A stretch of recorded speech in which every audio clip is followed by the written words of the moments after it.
Right, boys, we are watching 10 things you didn't know could kill you. Second run because I forgot to turn on the screen recording.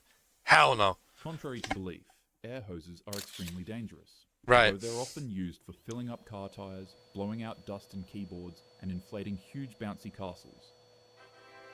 They also carry enough pressure to tear through skin, damage internal organs, or even be fatal if mishandled. On a calm Yeah, as you're about to see in literally 5 seconds. morning in May 2011, a truck driver in New Zealand was going about his daily routine. He climbed onto the rigging between his truck's cab and trailer, a place he'd stood countless times before. But in one unlucky moment, his boot slipped, and instead of falling on steady ground, the man fell backwards straight onto his compressed air hose. The brass Oh, nozzle hell punctured nah. his left buttock, and in an instant, high pressurized air about I probably became a balloon. 100 pounds per square inch began flooding into his body. As if it were straight out of a cartoon, the man's body began to inflate in size. Air forced its way beneath his muscles and fat, separating his tissue like it were sheets of paper. Oh, Chest bro, tightened, fuck his skin that. stretched, and Fuck his face that. ballooned into a grotesque puff. Co-workers who happened to cross his path screamed in terror. They quickly rushed to his side, shocked at the mortifying sight. Oh, hell They shut nah. off the air supply and carefully rolled him onto his side, knowing his lungs and heart were under pressure. Would his eyes just not pop out because of the pressure, though? Like, surely his eye would just pop out because of the pressure. I don't know, am I just talking shit? I don't know. Ice packs were pressed against his swollen neck and chest to try and ease the suffocating strain. Ambulance crews arrived as fast as they could, but when they found the man, he could barely breathe. His body literally doubled in size. What are we saying, boys? Is he gonna stay alive or is he gonna die? What are we saying? What are we saying? It was full with so much air that every time an EMT tried to put a needle in his body to start an IV, the air would just push it right out. Doctors later compared his skin to feeling like densely packed bubble wrap just waiting to explode. But luckily for this man, There it we go. didn't explode. It took days for the air to escape his tissue, but against all odds, he survived by farting it all out of his body. That's one way to do it, innit? Others, however, wouldn't be as lucky. Like the time a poultry worker in Mississippi got carried away with his friend while horseplaying, and for some odd reason, Oh, I have a feeling she's about to get kicked in the face. he decided to stick an air hose in his, yeah. The air pressure from the hose was so immense that he blew up from the inside. I don't know what bro thought was gonna rupturing happen. most of his organs in the process. Not gonna lie. Surprisingly, there are a lot of cases like this, so even though they're fun to play with, air hoses are dangerous. Always keep them in safe places and please don't misuse them. A broken heart. It shouldn't be, but true love often feels like one of the rarest things to find in life. And once you find it, What are we saying? What's this gonna be about? Broken heart syndrome. you never want it to leave. That's what I'm saying. Such wasn't the case for a man who was forced to read his wife's eulogy at her funeral after he supported her for a 4-year battle against ovarian cancer. The pair were inseparable. The man became engaged to her when he was just 21 years old, It's gonna be broken heart syndrome, innit? and the two would go on to be married for 34 years. That's nearly twice my age. And now, instead of making more memories with the companion of his life, he was making funeral speeches and writing thank you letters to those who came to the service. The amount of exertion something like this can have on one's heart is no joke. Only mere moments after the eulogy, the man was found slumped over in his house, in the middle of writing thank you letters. He had literally passed away from a broken heart. Doctors said his grief was so profound that it caused him to have a heart attack. And this wasn't just an isolated incident. I told you, bro. Broken heart syndrome. That's what it's called. It's a phenomenon that happens to many others as well. It's called broken heart syndrome. Yo, I told you, bro. Are we locked in or what, bro? Are we locked in or what, bro? Broken heart syndrome. We're locked in. Locked in. Anyway. Or Takotsubo cardiomyopathy. Yeah, I ain't saying all that. It's a temporary heart condition triggered by I ain't intense saying all emotional that. and mental stress. Hell It makes no. the heart's main pumping chamber weaken, causing it to mimic the symptoms of a literal heart attack. GG's, GG's, I guess. Imagine that it's a hot summer day. What did it say? What did it say? Soda cans. Ooh, soda cans. I'm saying the guy slipped and went up his ass. Imagine that That's it's a not hot gonna summer happen though, day, is it? and you've done nothing but bask in the sun's overwhelming rays of heat all morning. You're parched, so you go indoors to get yourself a nice cold can of soda. But Okay. to your disappointment, Nothing strange yet. None of the drinks were put away in the fridge. They were left out on the table, so now they're just warm and gross. You come up with an idea. Right. You take one of the cans of soda and throw it into the freezer in order to speed up the cooling of the beverage. To wait for it to cool down, you go and watch some YouTube and then Let me guess, it makes it explode? end up falling asleep. Hours pass, and you forget that you left the soda in there. Eventually, when you wake up and stumble across your fridge again, you remember that you put a soda in its freezer. Hoping that the drink hasn't frozen solid, you quickly take it out of the freezer, crack it open, and boom. Just like that. The can explodes I promise I've not watched this video before. like a hand grenade right in front of your face. This is a real case that happened to a boy in China on August 25th, 2012. Luckily for this boy, however, medical professionals were able to save him and nurse him back to health. Why is the background so pixelated, Joe? Frozen Come soda on, cans are man. extremely dangerous, and in some cases, they're even lethal.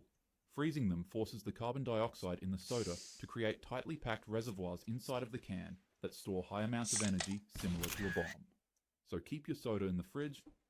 Right, I'm never putting any drink in the freezer ever And again. if you do put it in the freezer, don't forget to take it out so that you don't go boom, boom. Gooning. Oh, hell no. What do you mean gooning? Hi, how are you? Good. Have you been here before? Yes. Sir, you need to leave. Yeah. Apparently, there's a couple of ways that That guy, yeah, he offed himself, by the way. gooning can take you out. But, so that this video doesn't get demonetized, I'll be swift on the topic. The risk of passing away from this is extremely low, especially if you're a healthy individual. However, if you're struggling with any underlying cardiovascular diseases, it's possible that excessiveness could bro. trigger a heart attack, arrhythmia, or a stroke. On What? September 18th in How'd you die from gooning? 2019, a heartbroken teen suffering from depression would find himself unable to ignore how his last Valentine's Day went. I don't really know how, but he snuck past his parents and locked himself away in a room where he then gooned himself to destruction. He gooned 56 times until he had a heart attack.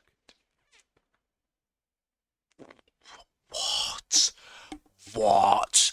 56? You'd just be shooting blanks at that point. 56! However, I'd take this case with a huge gulp of salt because due to the bizarreness of his passing, tons of media outlets have exaggerated how he went out, often claiming that he did it 100 times and ripped his thing off his body, which is obviously What the fuck? just not true. Vending machines. Right, I'm saying the guy tried to fucking shake the vending machine because the thing got stuck and then dead. He was infuriated. A man had I just bet put you. the only dollar he had on him into the vending machine, and his snack was stuck inside of the Yo. machine floating in limbo. The problem had a simple solution. Just shake the stupid clamp. I'm just predicting this shit at this point. The man began rocking the vending machine back and forth over and over again until his snack finally fell and was free for him to take. Unfortunately, however, it wouldn't be the only thing to fall. The 1,200-pound vending machine would also tip over on him and crush his neck against a wall. The man would be pinned against the wall, struggling to keep the machine from I'm just going, like, how did I know this was gonna happen, bro? fully flattening his neck. But sadly, his efforts would prove to be fruitless. That noise. That fucking noise, bro. Ugh. See the next day. More people pass away from vending machines than they do shark attacks.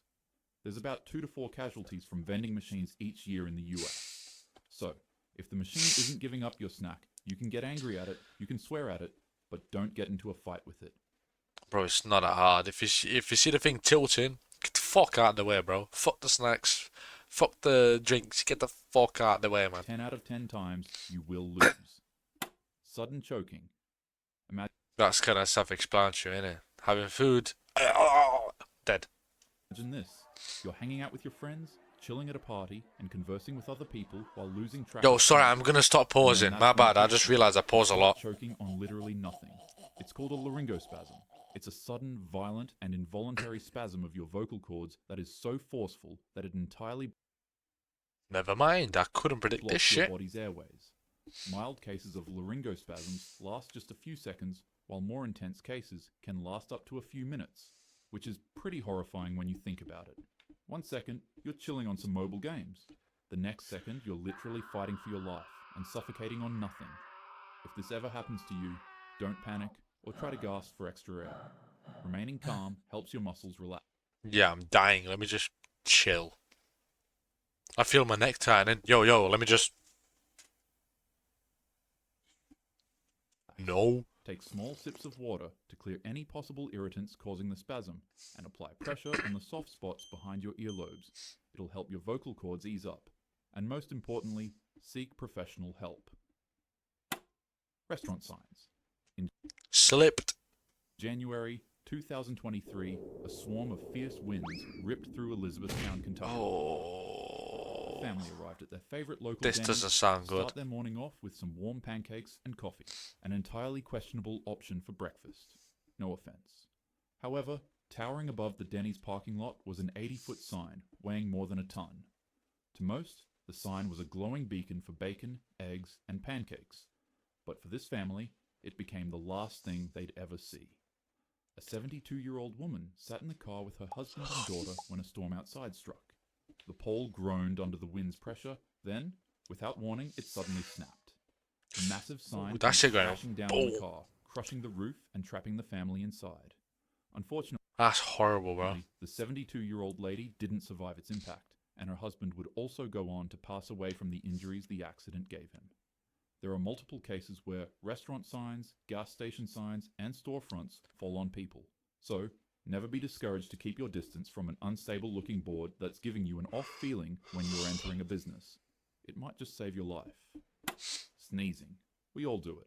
You're How did a sneeze had a brain aneurysm? sitting in a That's my guess. job interview, or in a library, or in front of your date, and then you feel it coming. The tingling sensation that tickles the small hairs inside of your nose, letting you know that you're about to sneeze. The natural thing to do is to let that sneeze fly. Well, while trying to not make a mess. But oftentimes instead, we just find ourselves stifling the sneeze. Don't. My anatomy teacher in high school always told us to break the habit, and honestly, it makes sense as to why. During a sneeze, if your mouth and nose are both closed, the pressure generated in the airways can surpass more than 20 times its normal amount. And in a recent case during 2023, a man sick with hay fever held in his sneeze by instinctively pinching his nose and closing his mouth. The force that built up in his airways was so immense that it literally tore open his windpipe. It's extremely rare to pass away from this, but nonetheless, What the holding in a sneeze fuck? just isn't worth gambling your Never mind. life. Christmas trees. There's no better feeling in the world than to finish setting up your Christmas tree Fucking tired as shit, bro. just in time for the holidays. Nothing beats a Christmas with fruitcake, eggnog, and a house fire. US fire departments respond to an average of 200 home fires caused by Christmas trees each year. And as you would presume, Yeah, you leave him on overnight. They just fuck it. Why not? Fire. these fires Just lead to one of them. casualties. Christmas tree house fires are significantly more dangerous than normal fires in your home. This is because these fires usually occur at night or early Yep. morning when people have gone to sleep but left all of their decorations plugged in and lit up. They're Yeah. usually caused by candles that were placed too close to the tree, faulty wires, or heat caused by all of the decorative electrical elements. And as opposed to normal house fires that are slow and steady in their startup, Christmas fires with a dry tree can ignite and spread across a room in less than just 30 seconds. So, with that being said, try not to get too carried away with your holiday spirit this year. Doing nothing. It's a bit lit for You that. see that signs Yeah, do nothing. You can just get fucking little things in your blood. I forgot what they're called. can fall on you, beverages can explode in your face, and that Christmas trees can set you ablaze in your sleep. So you decide that the best course of action for you to avoid Clots. You can get blood clots. That's what it's all called. danger Blood is clot. doing absolutely nothing. And then you explode into a ferocious blaze, so powerful that it leaves nothing but your feet behind. Weirdly Fuck, enough, man. nothing else around you is affected. Not the couch you were sitting on, not the table in front of you, not the rug on the floor. Nothing. Just only specifically you. This is known as spontaneous human combustion. And there are So you're telling me I'm just sat here and I can fucking explode? many cases in the US about it. However, What the scientists fuck? nowadays discredit it fully and dub it as nothing more than a myth. They rather believe it to be the wick effect, which is when a person's clothing absorbs melted body fat during a fire, and causes them to burn up, but leaves their surroundings relatively unharmed. Others feel like this isn't a sufficient enough explanation to the phenomenon, though. They argue that if the fire's hot enough to consume you entirely and leave nothing but ashes behind, then it should also scorch nearby walls, furniture, and flooring. They also say for the wick effect to be true, it needs a clear spark, like a lighter or a candle. But in many of the cases, the victims aren't found with anything heat-related. Toilet time. In Chicago, in 1987, a 70-year-old woman would board a cruise ship with her family. I've no idea what this one could be, I'm not even gonna lie. They explored the wonders on board and enjoyed the pleasant feeling of being on the ocean. The old lady would be greeted with another, less than pleasant feeling. So she excused herself from her family and made her way to the ship's bathroom, and there she was greeted with the solution to her bowel troubles: the toilet. She closed the door behind her, sat on the seat, and did her business in peace. Minutes later, Man. the ship's medical personnel would rush past the family to the bathroom where their grandma was last seen. Out of concern, the family would follow, and as if it were a scene straight out of a horror movie, they would be met with the sight of their grandma. Her insides were literally sucked out of her body by the ship's vacuum toilet. Oh, hell She was no. rushed to the emergency room once the cruise docked at a port. And even though cases like these are extraordinarily rare, toilets have been shown to cause lethal harm to civilians in other ways. Take, for instance, exploding. In 2017, a federal class action Just imagine just taking a dookie, bro. Just sat there taking a dookie and you like, just calmest thing out. La la la la. And that energy. Boom! Fuck, you go flying. lawsuit was filed against a toilet company called American Standard after it received 300 reports of its toilets literally blowing up. And even this year, in 2025, a 20-year-old man suffered serious burn injuries after he pressed the flush button on his toilet and it responded with a loud explosive bang. He was rushed to a hospital where That has to be a doctors revealed prank. That has to be a prank. 35% of his body was burned horribly by the explosion. But luckily, he survived. Top 5 worst If pranks you ever, couldn't by tell, the way. This was a birthday special for the channel. It's my way of thanking you guys for all the support you've given me this year. In just 2 months, we grew from 10,000 subscribers to over 250,000. Yo. I'm extremely grateful. But anyways, love your neighbor, be safe, and have a happy day. W videos in the chat, boys. Go subscribe to a talking hat. Go sub up. W stream. Anyway, boys, that was me. I'm out for today. I'm tired as fuck. So see you later, boys.